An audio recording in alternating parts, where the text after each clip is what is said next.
Jesus Cristo não vai casar com uma igreja menina, com uma igreja criança. O que é uma igreja menina? É uma igreja que tem ciúmes, que tem inveja. É uma igreja que, quando o irmão ou irmã está crescendo, por que ele não eu? Entende? Então, quando nós desejarmos a volta de Cristo, claro que Apocalipse vai mostrar isso também, quando o Espírito Santo e a noiva, igreja, disserem: vem, Senhor Jesus, é porque ela está pronta. Se nós formos sinceros, irmãos, em nosso coração, nós vamos perceber que muitos ainda não desejam a volta de Cristo, não anseia por Ele. Então, Davi, ele disse assim, no Salmo 42, a minha alma tem sede de Deus. Não busca as suas bênçãos, porque todas as bênçãos nós já temos na pessoa de Cristo. Agora, ele deseja que nós então ansiamos pelo Senhor, por um relacionamento com Ele. Isso que Ele mais deseja.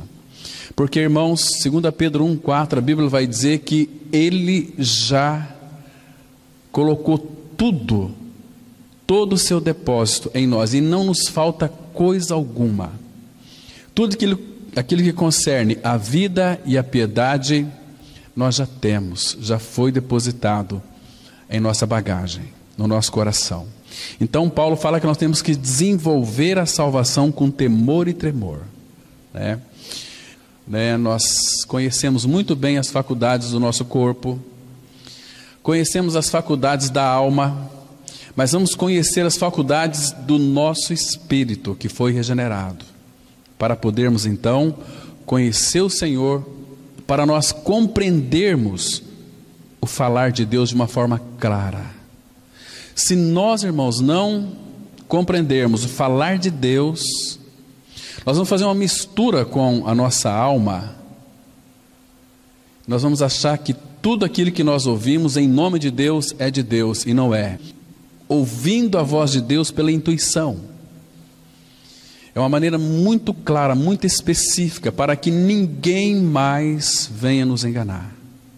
Vamos conhecer o Senhor de uma forma como nós nunca o conheçamos. Então, Ele deseja falar, Ele deseja se revelar, Ele simplesmente deseja que nós o desejamos. Porque, irmãos, nós estamos vivendo uma época de apostasia. O próprio Senhor disse que nos últimos tempos, muitos apostatariam da fé, por dar ouvidos a espíritos enganadores e a ensino de demônios. O que seria, irmãos, este ensino de demônios? Ensino de demônios está relacionado a aquilo que Paulo fala em Filipenses 3, a partir do versículo 17, 18 e 19. Inimigos da cruz de Cristo. O destino deles é perdição, Deus deles é o ventre, porque eles só se preocupam com umas coisas terrenas. Irmãos, a nossa preocupação tem sido com umas coisas terrenas. Ensino de demônios, eles não vêm com um ensino assim muito maldoso. É um ensino, muitas vezes até bíblico, porque todas as heresias existentes neste mundo se originou das Escrituras Sagradas, por uma má interpretação. Toda heresia surgiu da Bíblia. Então a Bíblia, ela é também a mãe das heresias. Porém, meus queridos irmãos, para aqueles que de fato têm sido agraciado com o Evangelho da Graça, porque a palavra de Deus, ela tem dois aspectos de morte e de vida. Quando a palavra de Deus ela é lançada, a palavra de Deus, o genuíno Evangelho da Graça, que liberta o pecador do seu pecado e o torna livre em Cristo Jesus. Quando uma pessoa de fato ela rejeita este Evangelho da Graça, ela está incorrendo em uma morte. Porque Paulo, se você ler 2 Coríntios 2, a partir do versículo 14 e 15, a Bíblia diz assim: nós somos o bom perfume de Cristo, tanto naqueles que são salvos, como naqueles que se perdem. Lembra de José do Egito? Ele era uma figura de Cristo. Lembra quando ele ficou preso 2 anos?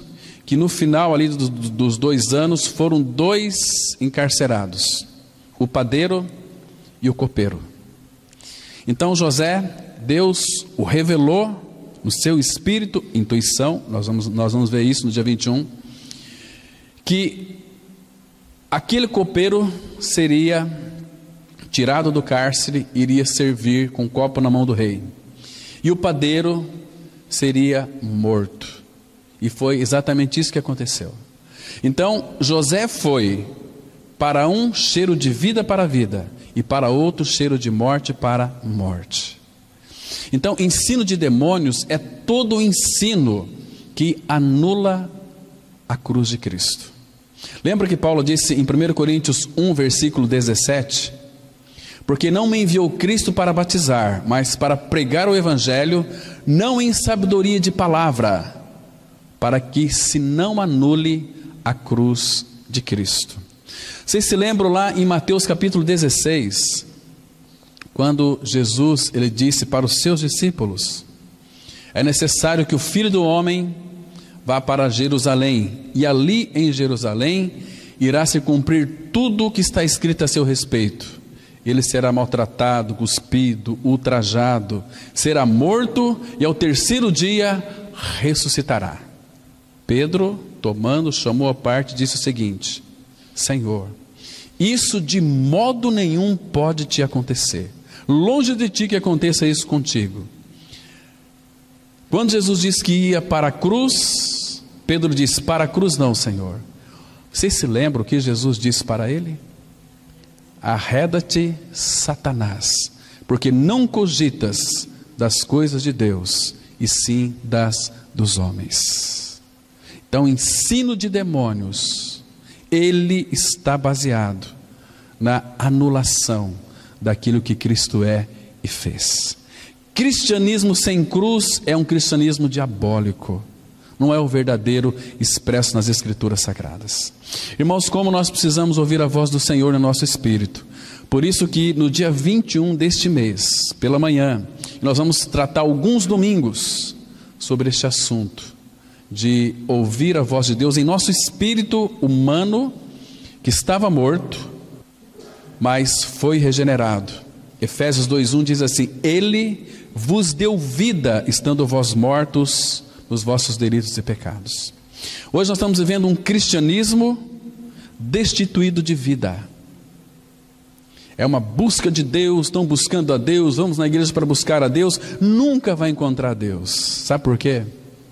Porque nós só vamos encontrar o nosso amado Pai Celestial na face de Cristo. Ele disse assim, em João 14,6: Eu sou o caminho, eu sou a verdade e a vida, e ninguém vem ao Pai, senão por mim. Para nós termos acesso ao coração do Pai, nós precisamos de passar por aquela porta estreita, porta apertada, que é o nosso Senhor Jesus. Ele disse em João 10,4: Eu sou a porta, quem entrar por mim, entrar, morreu, entrar, morreu, sairá, ressuscitou, e achará pastagens. Pastagens fala nas Escrituras, é um símbolo do descanso. Pastagem, lembra do Salmo 23, versículo 3: Ele me faz repousar em pastos verdejantes. Então, todo filho de Deus vive uma vida de ressurreição. Para ter essa vida de ressurreição, foi necessário nós morrermos com o Senhor, uma atitude de fé. Ele morreu na cruz, nós também morremos. Assim como Adão, quando pecou, nós não estávamos lá literalmente, mas a Bíblia diz que por causa do pecado de Adão, todos nós pecamos, o vírus da morte entrou em nós, e Cristo veio para tirar este vírus da morte, este ferrão da morte, e foi na cruz do Calvário, porque o pecado em nós gera morte. Desde quando nós nascemos, nós começamos a morrer. Mas Cristo entrou na nossa história, foi para o Calvário, porque Ele é o Cordeiro de Deus que remove, que tira, que aniquila o pecado do mundo. E ali na cruz, no seu corpo, o nosso pecado foi destruído.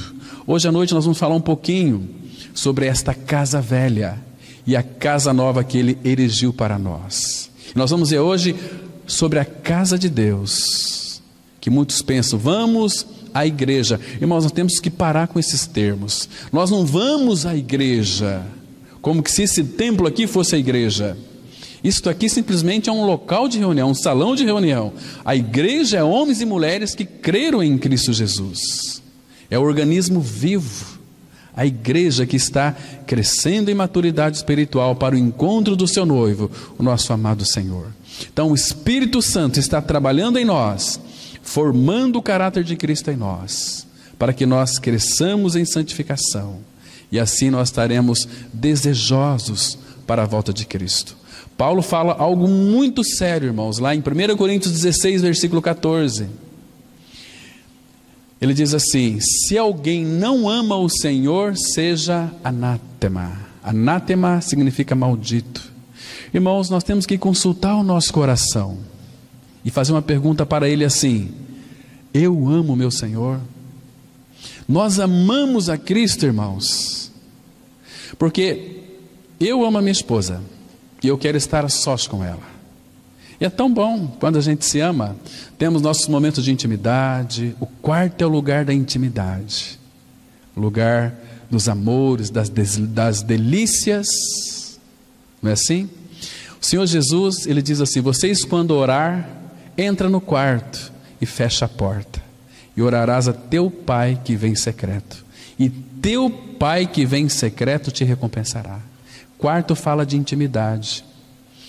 Antigamente, no mundo egípcio, eles guardavam os tesouros no quarto, aquelas riquezas no quarto.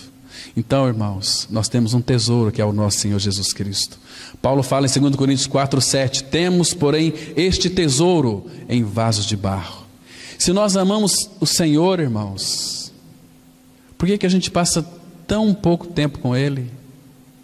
Tão bom você ir para o seu quarto, falar com Ele, desfrutar da pessoa de Cristo, ser tocado por Ele. Ali você pode falar das suas dificuldades, falar dos seus sonhos, falar dos seus anseios, falar das suas dificuldades. Ele te entende mais do que qualquer outra pessoa, porque foi Ele quem te fez e lhe refez na pessoa de Cristo. Você é dele. Irmãos, quando é que nós vamos aprender a descansar em Cristo? Irmão, nós temos que pedir a Ele para que Ele revele ao nosso coração o quanto nós somos amados por Ele. O dia que você descobrir o quanto você é amado pelo Senhor, você vai viver uma vida de descanso. Ele te ama e lhe provou o quanto que te ama. Romanos 5:8, mas Deus prova seu próprio amor para conosco pelo fato de ter Cristo morrido por nós, sendo nós ainda pecadores. 1 João 3:1 diz assim: vede que grande amor nos tem concedido o Pai, a ponto de sermos chamados filhos de Deus, e de fato nós somos filhos de Deus. Irmãos, vede que grande amor, é um amor tão grande, um amor infinito. Jeremias 31:3 ele diz assim: com amor eterno eu te amei, por isso com benignidade eu te atraí. Irmãos, o amor de Deus por você nunca cessa. Irmãos, o que nos entristece é porque tantas e tantas pessoas não desfrutam deste amor, preferem se prostituir com as coisas do mundo. Irmãos, a palavra fala em Tiago capítulo 4, que é com ciúme que anseia por nós o Espírito Santo. Então isso significa assim, tudo aquilo que nós tocamos neste mundo e traz um prazer interno, isso entristece o Espírito Santo. Claro que todas as coisas que Deus criou é para o nosso aprazimento, mas se você ler, por exemplo, 1 Coríntios 7, a partir do versículo 29, você vai compreender algumas coisas muito interessantes ali. Ele diz assim: aos casados, vivem como se não fossem casados. Como assim? Irmãos, porque tudo ali é como se fosse um empréstimo. Na eternidade, Deus diz para nós assim: olha, eu vou lhe dar para você uma esposa, para você ficar casado um dia apenas. Entende? Vou te dar um marido para você ficar com ele casado um dia. Está me compreendendo? Vou te dar um pai, vou te dar uma mãe, um irmão, mas para vocês ficarem com ele apenas um dia. Mas por quê? Jesus disse assim, nós tratamos aqui algum tempo atrás sobre a cruz que trata com os afetos naturais nossos. Ele diz assim: se alguém amar pai e mãe mais do que a mim, não é digno de mim. Se amar mais seu irmão, mais qualquer pessoa que ocupa o lugar de Cristo, não é digno dele. Então não tem que amar pai e mãe, tem que amar. Temos que amar. Amo meu pai e minha mãe, claro, mas eles não podem substituir a pessoa do meu amado Senhor na minha vida. Estão me compreendendo? Então é amar na proporção que Ele nos dá para amar. Porque, irmãos, nossos afetos naturais muitas vezes nos afasta do Senhor. O Senhor, Ele nos chamou para Ele, para vivermos inteiramente para Ele, porque Ele quer desfrutar de nós e nós desfrutarmos dEle. Ele nos deu tudo para nós, irmãos, não nos falta nada. Muitas vezes nós ficamos um pouco tristes, deprimidos. Por quê? Porque nós colocamos a nossa esperança naquilo que é vão, não naquilo que há uma alicerce, há uma plataforma, há uma rocha onde nós estamos seguros. É Cristo. Cristo é a nossa rocha, Ele é a nossa rocha, e Ele é o nosso tudo, irmãos. Então, tudo que nós precisamos está e é uma pessoa, o nosso amado Senhor. E como Ele nos ama, irmãos. Hoje nós vamos analisar aqui sobre o varão perfeito que é Jesus, o homem perfeito. Vamos ler aqui inicialmente 1 Timóteo, capítulo 3, o versículo 16. 1 Timóteo 3, verso 16, a Bíblia diz assim: evidentemente grande é o mistério da piedade.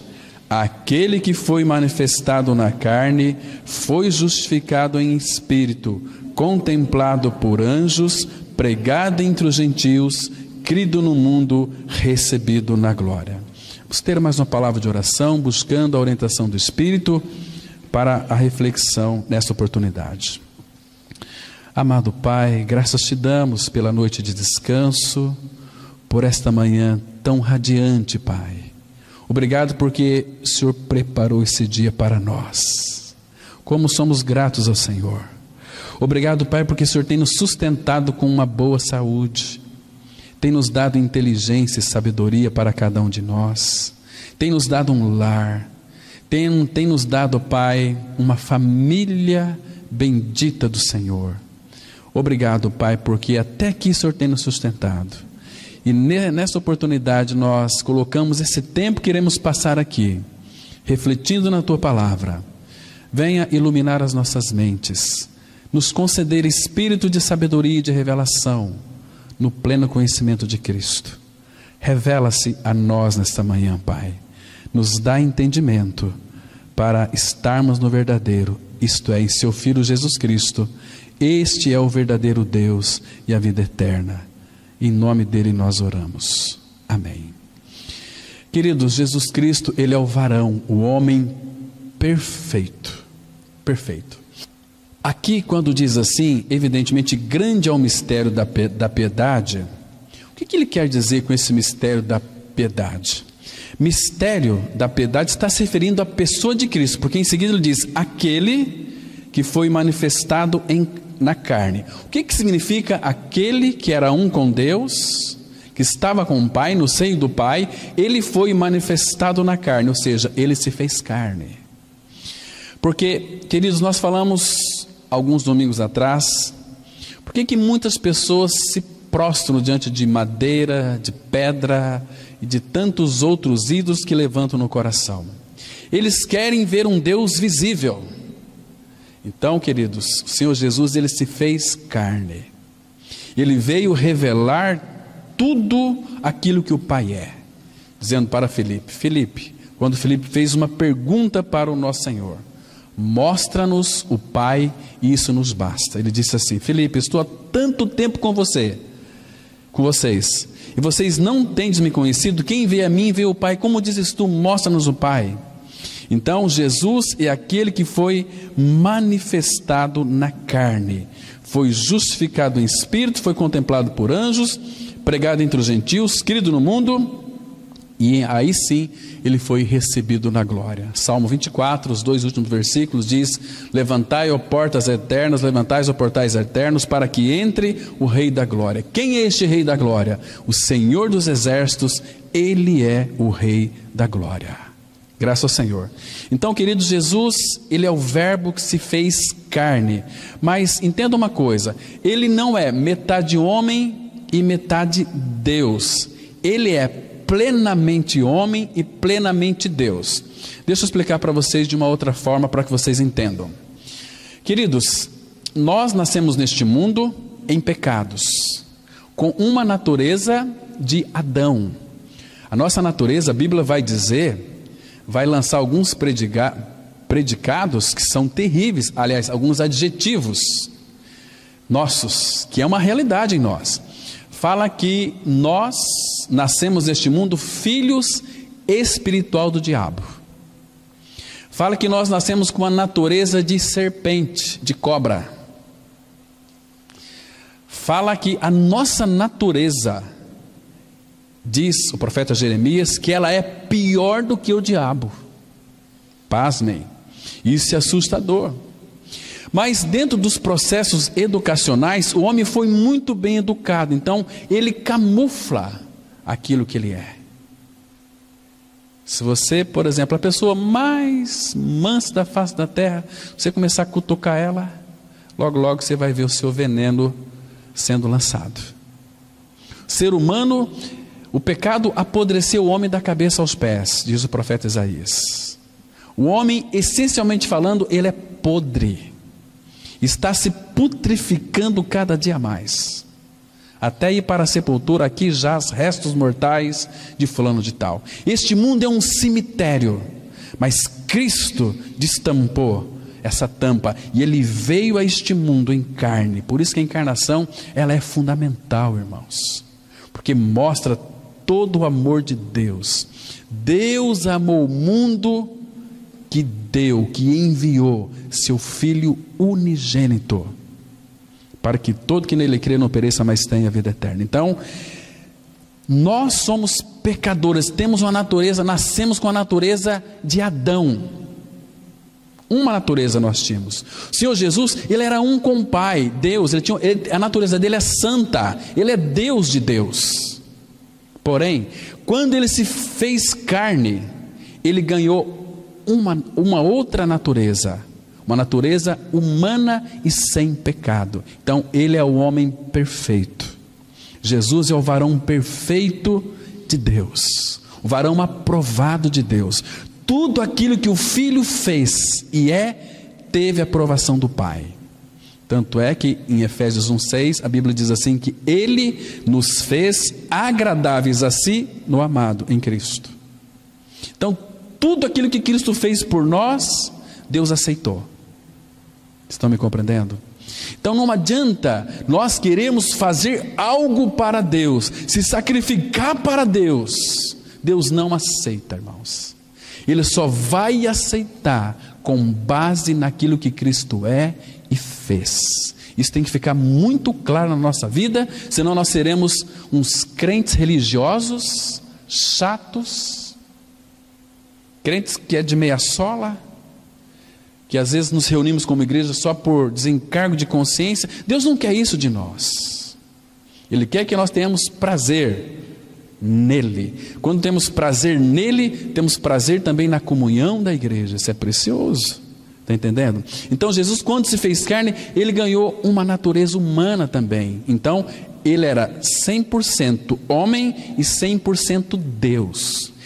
Então ele veio para tirar nossa natureza pecaminosa, não a nossa natureza humana. Nós somos humanos e seremos humanos também, porque quando Cristo ascendeu os céus, à direita de Deus existe um homem assentado no trono da majestade nas alturas. E por causa deste homem, Jesus, que é homem e Deus, tem duas naturezas, que sempre caminhou em harmonia na face da terra. Elas nunca entraram em conflito. Estão me compreendendo?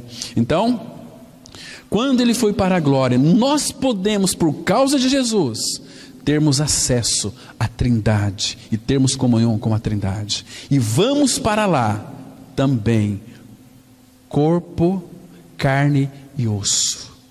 Nós vamos estar na glória, carne e osso. Paulo vai dizer isso, que nós vamos receber um corpo conforme o corpo da sua glória. Filipenses 3, 20 e 21, né? Então um corpo glorificado. Queridos, se ele se fez carne, fez uma obra em nós, veio para dentro de nós, significa que nós também temos agora duas naturezas, a divina e a humana, porque Cristo habita em nós, que nós somos participantes da natureza divina, como Cristo participou da natureza humana. Isso fala da encarnação de Cristo. Irmãos, são assuntos profundos, que muitas vezes não cabe dentro da nossa cabeça. Então ele veio agora para morar dentro de nós, para nós sermos homens e mulheres, não nos esforçarmos para sermos diferentes, mas a presença dele em nós faz toda a diferença. Tratamos domingo passado, que a presença dele em nós faz a diferença. Irmão, você tem que parar para pensar, refletir, que você e eu, que cremos no Senhor, somos habitados pelo nosso Pai Celestial, pelo Filho bendito e pelo Espírito Santo. A Trindade habita em nós pela fé. Lembra quando Jesus falou para aqueles discípulos, dizendo o seguinte, João 14, 23, se alguém me ama, guardará a minha palavra, meu Pai o amará, e viremos, plural, a Trindade, viremos para Ele, e faremos nele morada. Irmão, você já parou para pensar quem que habita dentro de você? O Todo-Poderoso, aquele que pode todas as coisas, aquele que é a vida. Nós não recebemos vida, nós recebemos a vida eterna. 1 João 5,12, a palavra fala assim, quem tem um filho tem a vida, quem não tem um filho de Deus não tem a vida. Semana fui visitar um casal, e quando eu falei deste evangelho gracioso, e quando eu disse que o filho tem a vida, quem tem o filho tem a vida, ele disse, olha, para, então acho que eu estou entendendo. Para mim ter o filho tem que querer que eu estou crucificado com Cristo, vivo no Brasil, mas Cristo vive em mim. Lágrimas começou a escorrer pelos seus olhos. Aquele homem, naquele instante, estava sendo regenerado. Irmãos, que lindo. Saí dali, fui para pregar, saí dali muito edificado. Como é bom quando as pessoas querem Cristo, não querem religião. Nós não temos que pregar a igreja. Nós somos da palavra da cruz, um povo. Não! Nós somos a igreja de Cristo, o corpo de Cristo. Onde é que você se reúne? Lá na Rua Acre 260, no centro, é ali. Vamos para a minha igreja. Que história é essa, irmãos? Isso é uma heresia. Vamos pregar Cristo, nós vamos ter a igreja. A igreja não tem luz própria. A igreja reflete a glória de Cristo. Glória é a presença dele em nós. Então nós, é como se fosse o sol e a lua. A lua, ela não tem a luz própria, ela reflete a luz do sol. Assim é a igreja. A glória de Cristo, ela reflete. Então, como diz lá que vós sois a luz do mundo. Por que nós somos a luz do mundo, irmãos? Porque Cristo é a luz do mundo e Ele habita em nós e faz de nós luz. Estão me compreendendo? Então, amados, a encarnação fala de tudo isso na encarnação, irmãos, não houve nenhum acréscimo da natureza divina, né?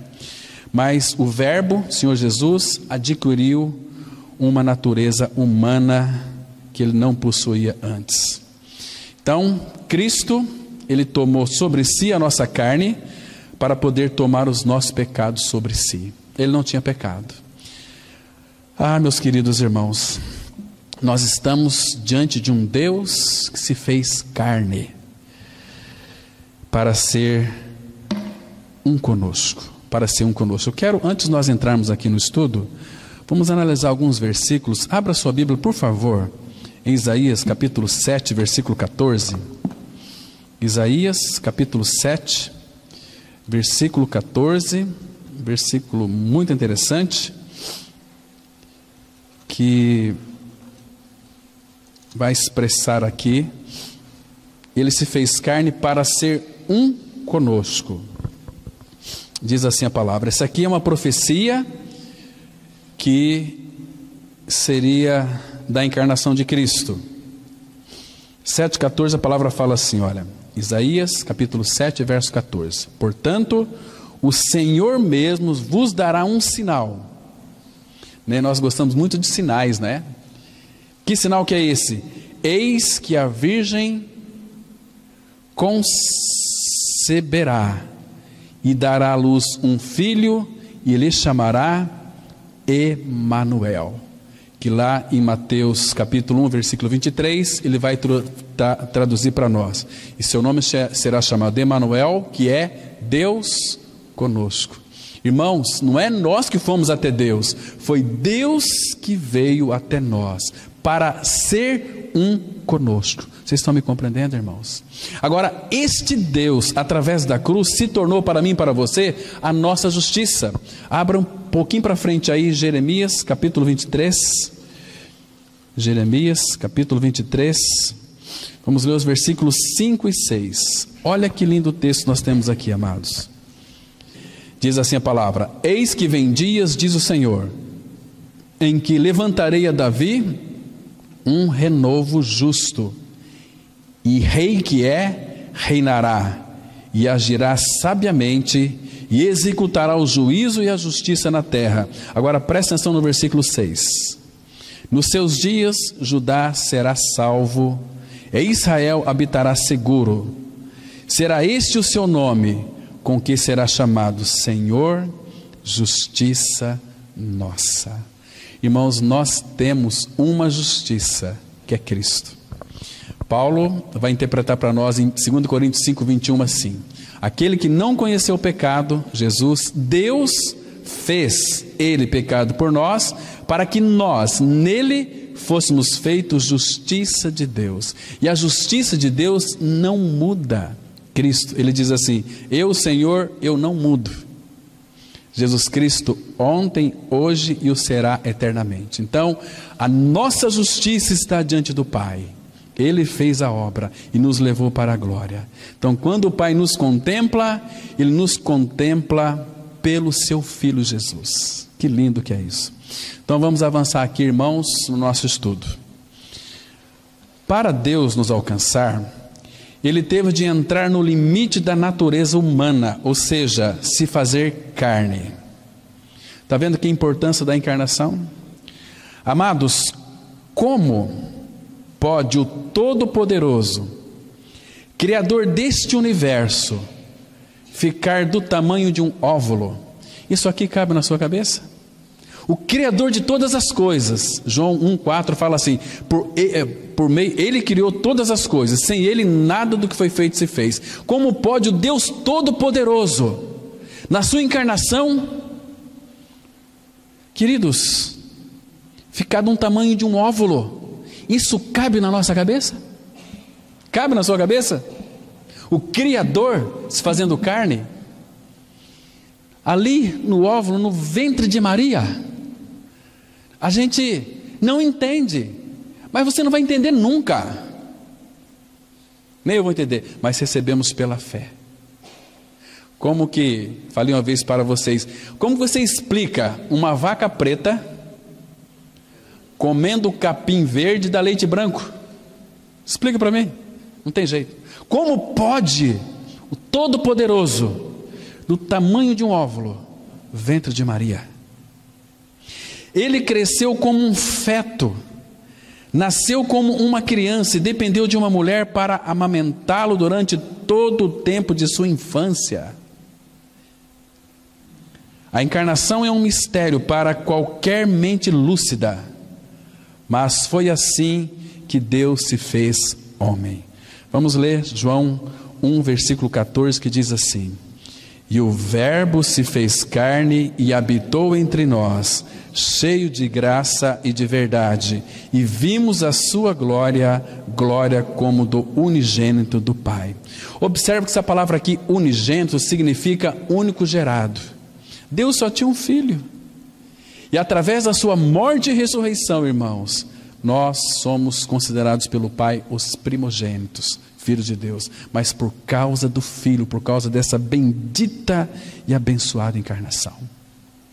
Irmãos, João 1, versículo 18, a palavra fala que o Senhor Jesus estava ali no seio do Pai, no seio do Pai, junto com o Pai. Ele é chamado Filho do Altíssimo porque ele veio do coração do Deus Altíssimo e habitou entre nós, cheio de graça e de realidade. Agora eu fico pensando aqui, imagina Maria dando banho em Jesus. Será que Jesus tinha assadura? Claro que tinha. Ele era uma criança normal. O Senhor Jesus Cristo, irmãos, Maria, nos braços de Maria, ela segurando o Salvador dela. Imagina a cena. Imagina essa cena, irmãos. Quando ela foi concebida pelo Espírito Santo, aquele óvulo no seu ventre era o Criador do universo sendo gerado, porque Deus quis entrar na minha e na sua história, porque Ele te ama. Você é amado do Pai. Nunca duvide do amor de Deus por você. Queridos, nós temos uma pessoa que é louca de amor por nós. O amor de Deus por nós é um amor furioso. Nos ama tanto e mostrou seu amor. Irmãos, é tão triste para o coração do Pai quando de fato as pessoas rejeitam o seu amor.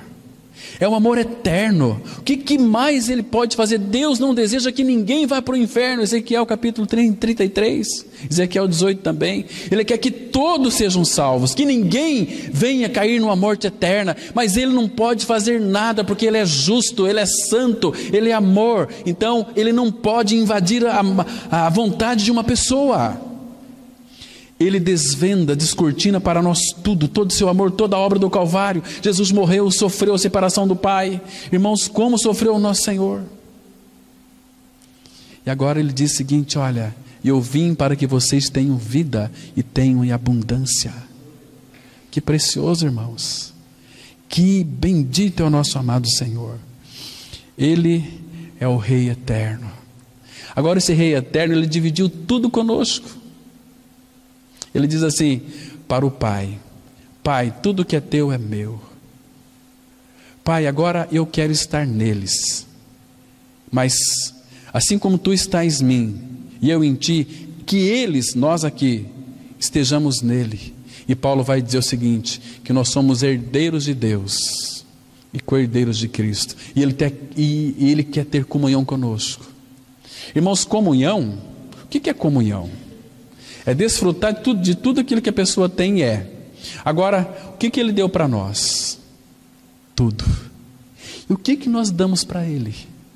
O que nós podemos dar para Ele, irmãos? O que nós temos para dar para Ele, se tudo é dEle? E, irmãos, é muito amor para quem não merece. Você entende, irmãos? Como Ele não... Se você soubesse quanto você é amado pelo Senhor. A encarnação fala deste amor surpreendente de Deus. Irmãos, quando Ele nos toca, é maravilhoso demais. Claro que aqui nós podemos desfrutar já, mas na presença dEle, irmãos, há uma alegria plena, há delícias perpetuamente, diz o salmista. Queridos, que precioso é para nós, nosso amado Senhor. Então, o Verbo, a palavra, o Logos, se fez carne e habitou entre nós. Ele veio, olha só, cheio de graça e de verdade. Essa palavra verdade no grego significa realidade. Nós temos uma realidade, nós temos uma identidade. Somos filhos amados de Deus, o Pai. Quem que é teu Pai? O Deus Todo-Poderoso.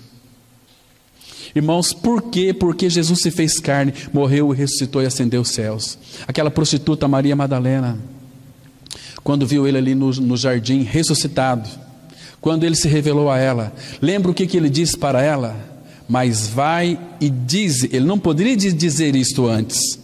Ele falava, meus discípulos, meus amigos, mas agora ele poderia chamá-los de irmãos, porque ele fez uma obra no Calvário. Disse para Maria Madalena, agora você vai e dize a meus irmãos, que lindo, irmãos, que eu subo para o meu Pai, mas também para o vosso Pai, para o meu Deus, mas para o vosso Deus. Puxa vida, que maravilha é isto, que gostoso é isso para o nosso coração. Nós somos guardados pelo Pai. Este mistério e esta revelação, unindo Deus e homem em uma pessoa, é o centro do cristianismo. É algo sem paralelo e sem possibilidade de explicação por analogia. Pela vinda de Cristo, Deus deu ao homem o um que, ao realizar perfeitamente seu ideal de humanidade, constituiu-se em um instrumento perfeito pelo qual Deus havia de revelar-se ao coração da raça. Ele se fez carne, porque somente na dimensão do homem ele podia tocar no homem. Esse Deus que se encarnou se interessa por mim e por você. Senão não faria sentido a encarnação, irmãos. Ele se interessa por você. Você é amado dele. Ele só quer que você responda ao amor dele. Está me compreendendo? Esse Deus é um Deus maravilhoso. Esse Deus que se encarnou se interessa por mim e por você. Portanto, quando ele se fez carne, veio trazer a expressão de Deus a nós. Jesus era a expressão da imagem de Deus, conforme Colossenses 1,15, que diz assim: este é a imagem do Deus invisível, o primogênito de toda a criação. Irmãos, tem muitas pessoas que, talvez sem saber, dizem o seguinte: nós somos a imagem e semelhança de Deus. Quem foi que disse isso para você? A partir do pecado de Adão,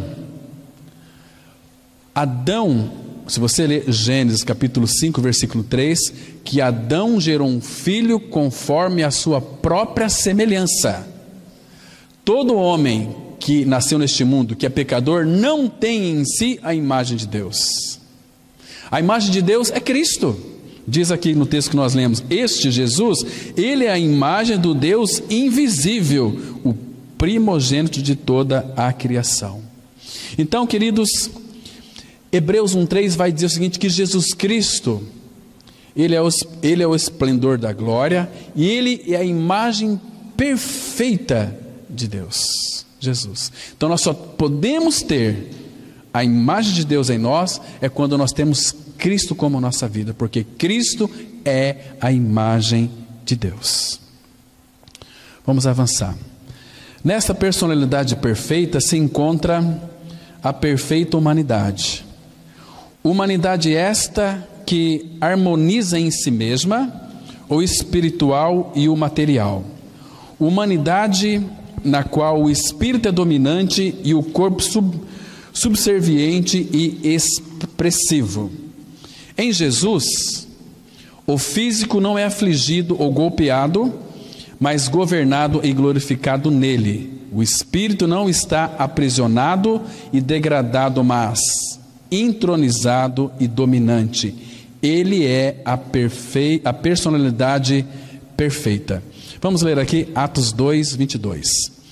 Varões israelitas, atendei a estas palavras. Jesus, o Nazareno, varão aprovado por Deus diante de vós com milagres, prodígios e sinais, os quais o próprio Deus realizou por intermédio dele entre vós, como vós mesmos sabeis. Vamos imaginar aqui, se Jesus Cristo viesse a este mundo tão somente para fazer milagres, curas, fazer o bem para todo mundo. Sabe o que ia acontecer conosco? Iríamos perecer eternamente no inferno. Embora ele fez estas coisas sim, mas o foco dele era morrer numa cruz. Porque o que leva o homem para o inferno não é mais o seu pecado, é a sua incredulidade. Porque o pecado já foi removido lá na cruz do Calvário. Ele já tirou o pecado nosso, meu e seu, né? Agora, ele está dizendo aqui, varões israelitas. Pedro estava falando aqui para os israelitas de Israel. Mas você já parou para pensar o que você é em Cristo? Ele vai dizer o seguinte, que israelita, no campo espiritual, não é aquele que nasce em Israel, mas israelita é aquele que eu é interiormente. Quer ver? Deixa eu mostrar para vocês. Romanos capítulo 2, versículo 28 e 29. É bom termos esses conhecimentos, amados, para a gente ficarmos conscientes, né, dessas verdades tão essenciais para a nossa vida cristã.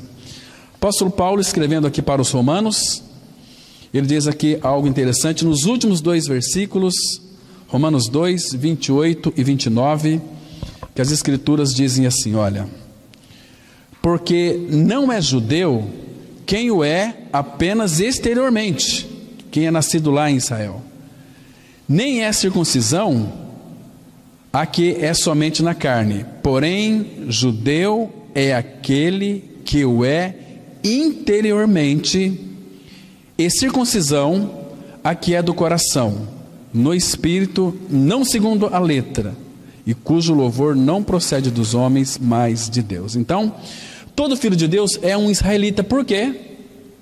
Quem que habita em nós, irmãos? Cristo. Cristo é o judeu que habita em nós e nos faz o Israel de Deus. Estão me compreendendo aqui? Isso é maravilhoso. Então Jesus é o varão aprovado por Deus, o varão medida de Deus. Então, quando nós estamos nele, nós também temos essa aprovação do Pai, eleito pelo nosso Pai celestial. Agora, uma coisa que é muito interessante aqui, que Jesus, ele fez milagres, prodígios, sinais, os quais o próprio Deus realizou por intermédio dele entre vós. Então, quem que curava as pessoas? Quem que dava visão aos cegos? Mas não era Jesus que fazia? Não, mas era o Pai que fazia em Jesus.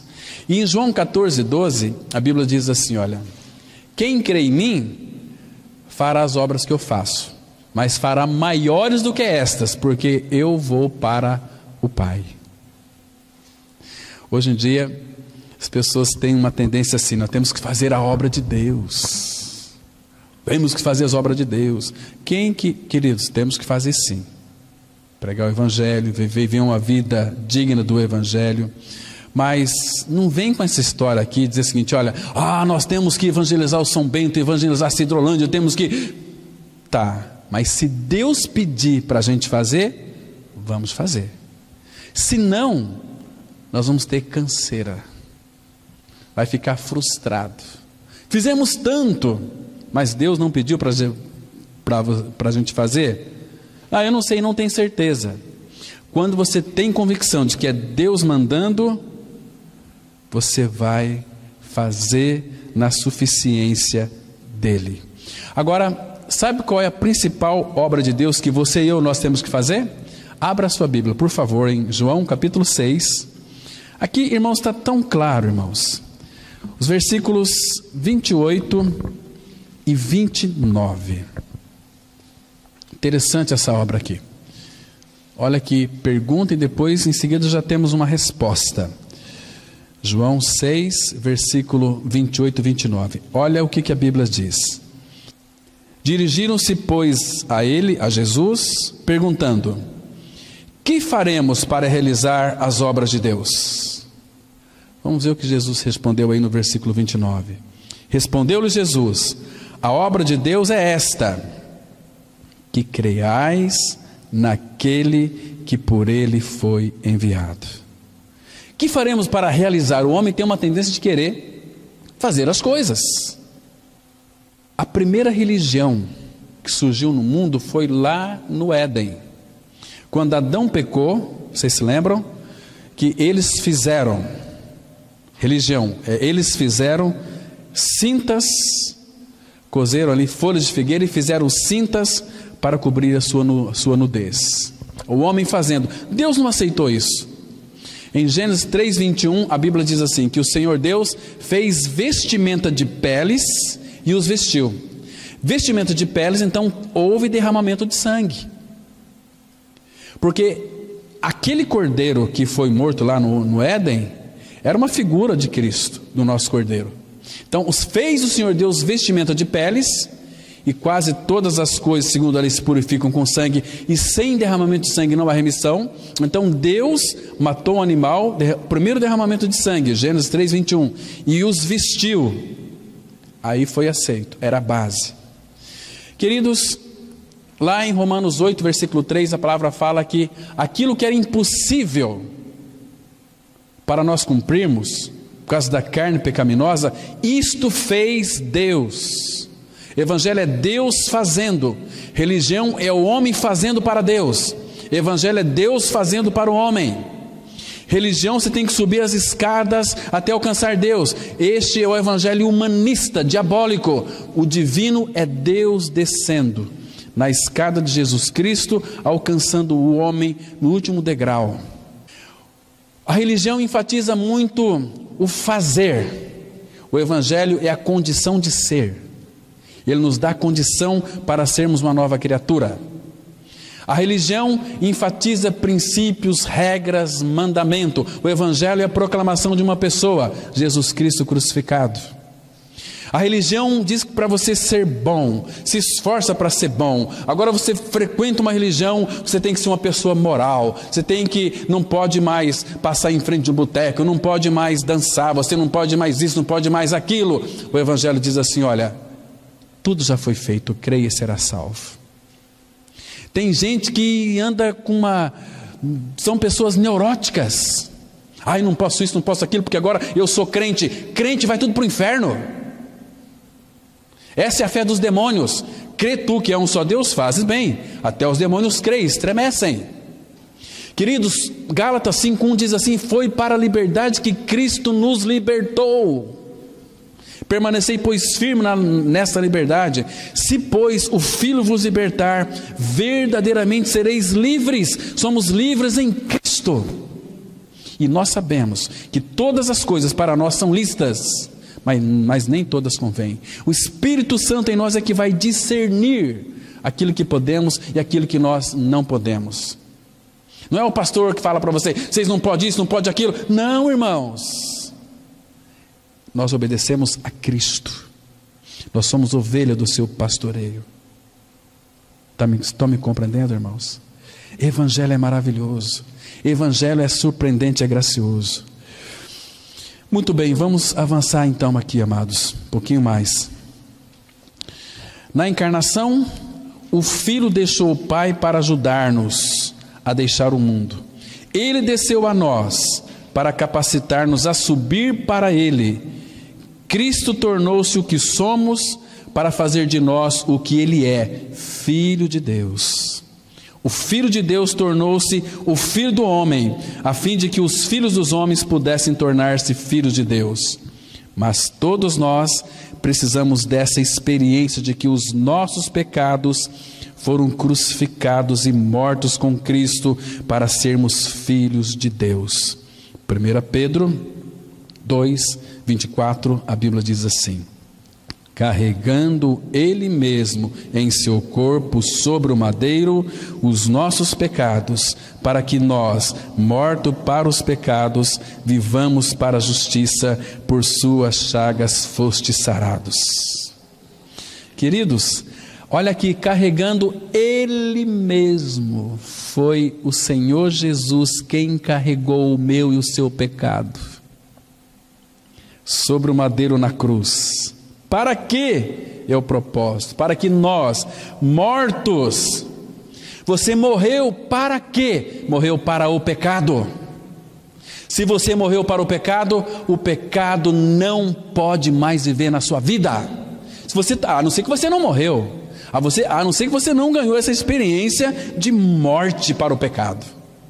Ele veio para tirar o pecado do mundo, e tirou o pecado do mundo. Agora, você tem que crer que tirou, porque Ele é poderoso para guardar você de tropeço, porque Cristo é a nossa vida. Vivo não mais eu, mas é Cristo. Você acha que Cristo peca? Cristo peca ou não peca? Claro que não peca. Cristo é a minha vida. Eu vou pecar contra você, não porque eu tenho pecado, mas porque eu tenho uma alma que não foi tratada ainda. Por isso que Paulo, escrevendo aos Efésios 4:32, ele diz assim: sede benignos uns para com os outros, perdoando-vos uns aos outros, como Deus em Cristo vos perdoou. Pai, me perdoa. Filho, eu já lhe perdoei no seu filho, no meu filho. Então, se eu pecar contra você, eu tenho que pedir perdão para você, e você para mim. Está me entendendo? Não para ele. O problema nosso com Deus foi resolvido no Calvário. Cristo tirou o nosso pecado. Agora, seria impossível Jesus morrer numa cruz para tirar o meu pecado e me deixar eu no pecado ainda. Que salvação que é essa? Que libertação que é essa? Aí não existe libertação. Entendeu? Mas Ele nos libertou. E 1 João 3,8 diz assim: quem comete pecado é do diabo. Para isto o Filho de Deus se manifestou para destruir, para desfazer as obras do diabo. E foi no Calvário. Queridos, lá no Calvário, escute com cuidado, Jesus Cristo matou a nossa morte, na morte dele. Hebreus 2,14 fala assim que Ele se tornou como um de nós, para que por sua morte destruísse aquele que tem o poder da morte, saber, o diabo. Então, Ele destruiu na cruz o diabo e destruiu a morte na morte dele. Mas qual o texto da Bíblia que fala que Ele destruiu a minha morte na morte dele? Quer ver? Abra lá em 2 Timóteo 1, versículo 9. O texto está tão claro, irmãos. A morte foi destruída na morte de Cristo. 1 Timóteo 1, versículo 9 e 10. Olha só, 2 Timóteo 1, versículo 9 e 10, vai mostrar que Ele destruiu na cruz, na sua morte, a nossa morte. Diz assim a palavra: que nos salvou, fomos salvos, e nos chamou com santa vocação, não segundo as nossas obras, mas conforme a sua própria determinação e graça que nos foi dada em Cristo Jesus antes dos tempos eternos. Agora, presta atenção no versículo 10. E manifestada agora pelo aparecimento de nosso Salvador Cristo Jesus, o qual não só destruiu a morte. Onde foi que Jesus destruiu a morte? Na morte. Ele não só destruiu a morte, como trouxe a luz, a vida e a imortalidade mediante o Evangelho. Queridos, Ele tirou a morte, Ele destruiu a minha e a sua morte no Calvário e trouxe para dentro de nós a imortalidade, a vida de Cristo. Irmãos, que evangelho glorioso é esse? Que evangelho maravilhoso é esse? Que lindo é nosso Senhor, precioso.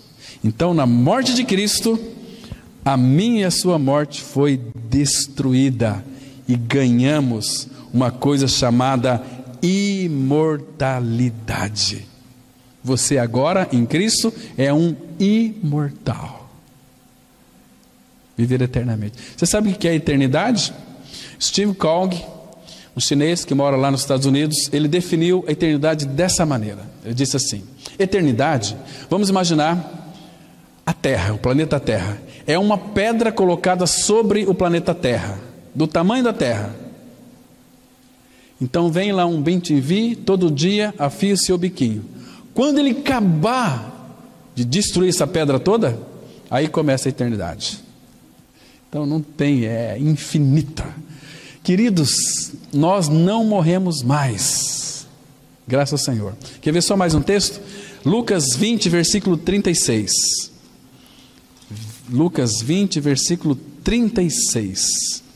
Diz assim a palavra do Senhor. Olha só aqui.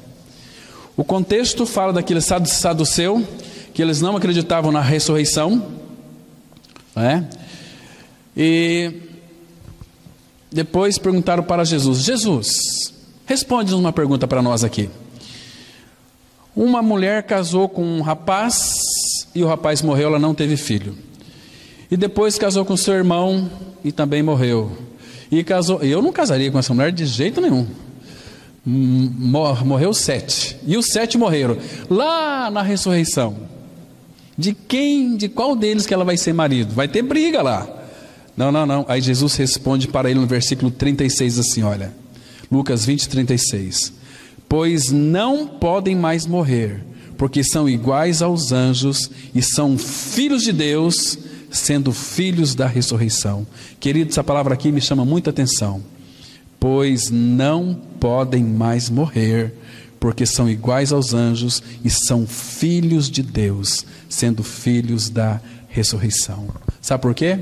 Porque o dia que você creu em Cristo Jesus, irmão, sabe o que aconteceu? Abra em Lucas mesmo, capítulo 10, versículo 20. Eu vou ler a partir do verso 17, que é interessante, né? Quando Jesus enviou 70 para pregar o evangelho, para expulsar demônios, etc. Mas os discípulos ficaram encantados e alegres e felizes, porque os espíritos se lhes submetiam. Mas aí Jesus, quando eles regressaram, diz assim, Lucas 10, versículo 17. Então regressaram os 70, possuídos de alegria, dizendo: Senhor, os próprios demônios se nos submetem pelo teu nome. Estavam aqui admirados. Mas ele lhes disse: Eu via Satanás caindo do céu como um relâmpago.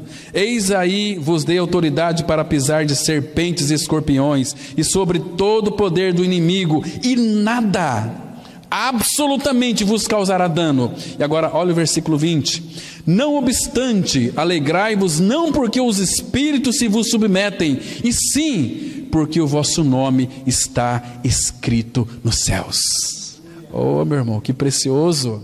Não fiquem alegres porque os demônios se submetem. Alegre-se porque o nome de vocês está escrito no livro da vida. Ah, irmãos, vocês entendem o que é cristianismo genuíno, puro, sem máscara? Oh, bendito Senhor. Então, mas para isso, Ele carregou em seu corpo sobre o madeiro os nossos pecados, para que nós, mortos para os pecados, vivamos para a justiça. Por suas feridas, por suas chagas, por suas dores, eu e você fomos sarados. Fomos sarados. Irmãos, imagina quanta dor o Senhor passou ali na cruz do Calvário. Estou falando das dores físicas, coroa de espinhos, cravos, mas a dor que no momento em que o meu e o seu pecado foi colocado sobre Ele, o rompimento da comunhão de Cristo com o Pai foi rompida, porque Ele é tão puro de olhos que não pode contemplar a maldade. Imagina, irmãos, que desespero entrou no nosso Senhor. O que o meu e o seu pecado fez com Ele, irmão? Que lá no Getsemane, Ele disse assim, Ele sentiu pavor daquela hora, que Ele levaria sobre si o meu pecado. Imagina uma pessoa sem Cristo, que desamparo que ela está, irmãos. Mas Ele levou sobre si o meu e o seu pecado, porque você é amado pelo Senhor. Que amor que é este que a gente eu desconheço este amor. Esse é um amor tão grande, não dá para a nossa cabeça, perímetro de boné, mensurar. É muito grande. Então vamos se lambuzar neste amor, vamos desfrutar deste amor. E eu sou um amado, quando saio daqui, saio pulando igual um bezerro novo. Oh, que alegria! Lá no nosso sítio, Paraná, quando naquela época o papai ele pegava aquele animal, e época de fazia aqueles riscos no chão, usava aquele animal o dia inteiro naquelas terras, 2, 3 animais. Então aquele cavalo e aquele burro depois ficava lá, né? Nem ficava debaixo da árvore comendo lá e cansado. No outro dia de novo, mas depois que acabava aquele tempo, aqueles animais ficavam só comia, e depois ele dava aqueles trote bonito, estava lustroso assim, né, gordo, etc. Então nós temos que pular de alegria, porque uma obra foi feita lá no Calvário. Ele levou sobre si os nossos pecados, as nossas dores.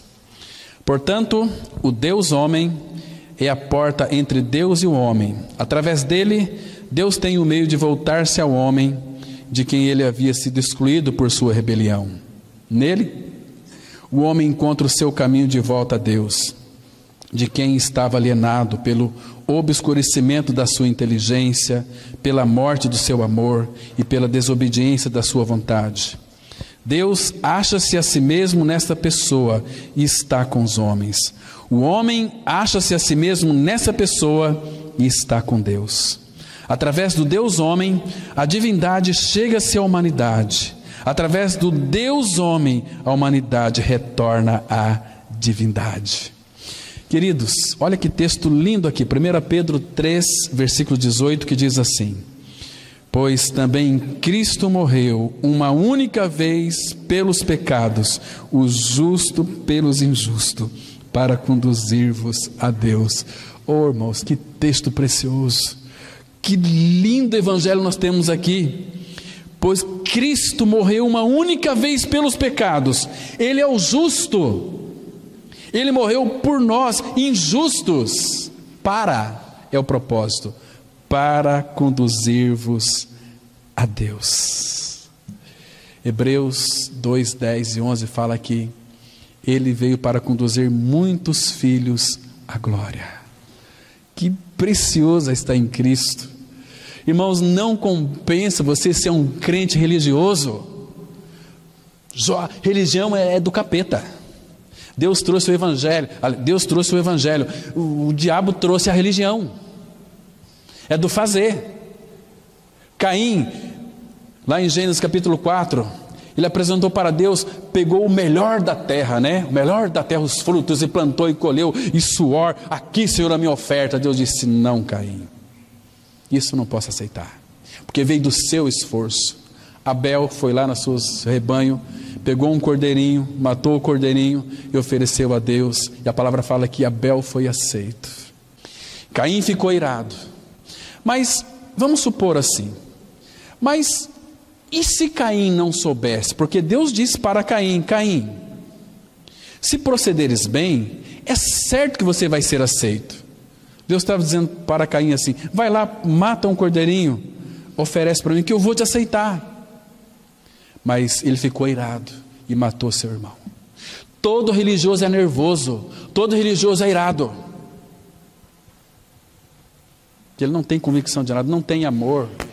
A gente vê essas crentaiadas com um livro debaixo do braço, empina o nariz.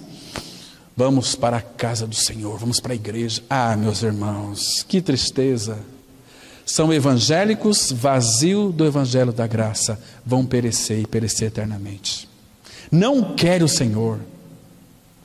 Agora nós vemos aqui o justo morreu pelos injustos. Para que ele morreu por nós, os injustos? Para conduzir-nos a Deus. Graças ao Senhor. Irmãos, que Cristo nós temos, irmãos. Que maravilhoso Senhor nós temos. Se este homem for apenas um homem, ele é um ignorante fanático.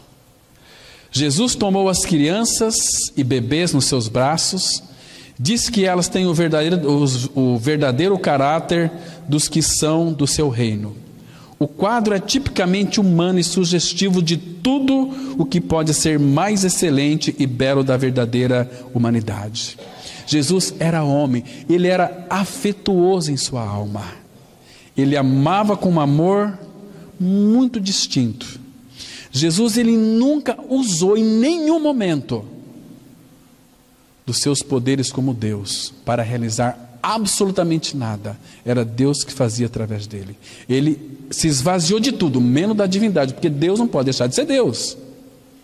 Mas aqui tudo que ele fez não como o Cristo, mas como Jesus o homem. E olha como ele era afetuoso com as crianças. Em Mateus 19, versículo 14, diz assim: deixai os pequeninos, não os embaraceis de vir a mim, porque dos tais é o reino de Deus. Queridos, e mais para frente, em Mateus 18, versículo 3, ele diz que aquele que não se tornar como criança, não pode entrar no reino de Deus. Por quê? Criança na malícia. Nós temos que ser maduros em nosso juízo, mas na malícia temos que ser crianças. Estão me compreendendo? Então, amados, graças ao Senhor por isso. Eu vejo assim um Jesus tão afetuoso. Eu assisti 3 filmes da Paixão de Cristo. Assisti do Mel Gibson, assisti um evangélico e um católico. O que eu mais gostei foi daquele diretor católico, que apresentou um Jesus alegre, um Jesus que era sério nas suas decisões, que empurrava Pedro na água, que brincava com as crianças. Porque a palavra fala, a Bíblia diz que o reino de Deus não é comida nem bebida, mas justiça e paz e alegria no Espírito Santo. Então Jesus, ele é alegria, ele era muito alegre. Ele brincava com Pedro, mas era sério quando tinha que ser sério com Pedro. Não era um Jesus sisudo. Hoje a gente pensa que para ser um crente, um cristão, tem que ser sisudo. Não é nada disso. O distintivo do Filho de Deus é a alegria. É uma alegria interna. É uma alegria que ela sai, que ela evapora pelos nossos poros. É uma alegria maravilhosa. A alegria da vida. É uma alegria além túmulo. Porque, irmãos, o ímpio, o perverso, ele não tem nenhuma esperança. A esperança dele, sabe quando é que vai morrer? Abra lá em Provérbios capítulo 11, versículo 7. Provérbios 11, verso 7. Olha aqui, irmãos, que coisa séria. Provérbios 11, versículo 7. Perverso é aquele bonzinho, é aquele que paga suas contas, é aquele homem que não faz mal para ninguém, que não mata, não rouba. Provérbios 11, 7, a Bíblia diz assim, presta atenção aqui, olha só. Morrendo o homem perverso, morre a sua esperança, e a expectação da iniquidade se desvanece. Então, quando ele morre, morre também a sua esperança, porque ele não tem esperança. Quem tem esperança? Quem tem esperança viva. Cristo em vós, a esperança da glória, né? Agora, abra em Provérbios 14, versículo 32. Provérbios 14, 32. Olha aqui o contraste. Diz assim a palavra: pela sua malícia é derribado o perverso, mas o justo, ainda morrendo, tem esperança. Está vendo? Lembra que Jesus Cristo disse lá em João 11, 25? Eu sou a ressurreição e a vida. Quem crê em mim, ainda que morra, viverá. Por quê? Porque nós temos uma vida de ressurreição. Cristo, ele não é que ele... Por que ele vai nos ressuscitar? Porque ele habita em nós e ele é a ressurreição. Eu sou a ressurreição. Irmãos, Cristo é tudo. Por que ele transformou a água em vinho? Porque ele tem poder? Também. Porque ele é a videira verdadeira e o pai dele é o agricultor. Então, é dele que essencialmente sai aquele vinho melhor. Entende? E vinho na Bíblia é um símbolo da alegria.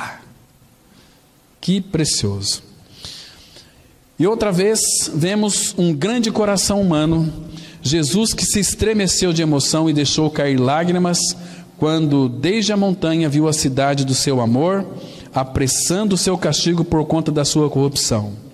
No entanto, isto não é tudo, porque as lágrimas deixam entrever a glória daquela divina compaixão que pronuncia juízo, não como uma nota de exultante triunfo, mas com o sofrimento de um amor ferido.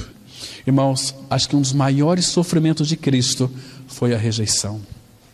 Ele veio para que era seus, e os seus não o receberam. Então ele chorou. Olha aqui, ó, vamos ler Lucas 19, 41 e o 44b, que diz assim: quando ia chegando, vendo a cidade, chorou, porque não reconheceste a oportunidade da tua visitação. Está vendo, irmãos, que tristeza isso aqui? Ele chorou porque veio para salvar. Eles não queriam, eles não quiseram, e Jesus chorou. Irmãos, quando a gente prega para alguém e alguém crê, é como se nós tirássemos uma lágrima da face do nosso Pai Celestial. Quando nós pregamos, uma pessoa não crê, ela vai para o inferno, mas o Pai chora.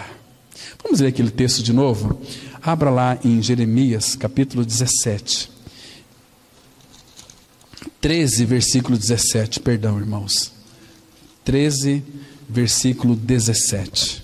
As pessoas rejeitam em ouvir a palavra dele. Diz assim a palavra, olha só que interessante.